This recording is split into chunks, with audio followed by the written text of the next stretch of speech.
Pourquoi Trunks n'est pas remonté à l'époque de Dragon Ball pour éliminer le Dr Gero avant qu'il ne crée les cyborgs? Mais avant de commencer, n'oubliez pas de liker et de vous abonner. Dans Dragon Ball, le temps ne marche pas comme dans Retour vers le futur. Si Trunks tue Gero à l'époque du ruban rouge, il crée juste une timeline alternative où les cyborgs n'existent pas. Mais dans son futur à lui, les cyborgs sont toujours en train de semer le chaos. Trunks n'est pas venu que pour faire le ménage. Il est venu pour trouver un moyen de vaincre les cyborgs de sa timeline. Il avait besoin de l'expérience de Goku et de Vegeta pour devenir assez fort. S'il va dans le passé, lorsque Goku est un enfant, avec qui s'entraînerait-il?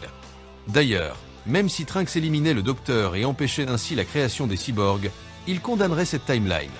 Déjà, Goku, lorsqu'il deviendra adulte, ne recevra pas son médicament et mourra de sa maladie cardiaque. Et puis, vu qu'il n'y aurait plus de cyborgs, les guerriers, Z, ne s'entraîneraient pas intensivement pendant ces 3 ans. Ils ne seraient pas prêts pour affronter des menaces comme Cell, Première Forme et Dabra.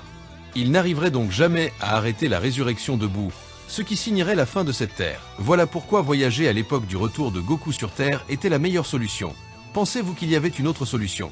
Avant de vous quitter, voici un petit rappel des différents timelines du manga original. Dans notre timeline, Trunks débarque du futur, il élimine Freezer, puis donne le médicament à Goku. 3 ans après les guerriers, Z affrontent les cyborgs, ils apprendront l'existence de Cell. Celui-ci atteint sa forme parfaite, il organise le Cell Game et se fait éliminer par Gohan. Dans la timeline de Trunks, c'est Goku qui élimine sans aucune difficulté Freezer. Bien sûr, il mourra de sa maladie cardiaque. Quelques années plus tard, les cyborgs élimineront tous les guerriers Z. Trunks décide de retourner dans le passé pour trouver un moyen de vaincre les cyborgs. Lorsqu'il est revenu dans sa timeline, il élimine ses 17, ses 18 et Cell. Dans la timeline de Cell, après avoir vaincu ses 17 et ses 18, Trunks se fera éliminer par Cell. Celui-ci vole sa machine et remonte le temps afin d'absorber les 2 cyborgs et atteindre sa forme parfaite.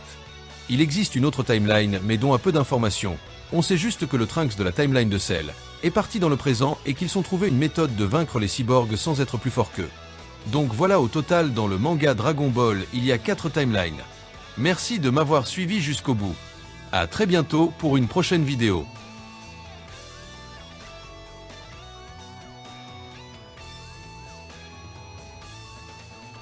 Matana!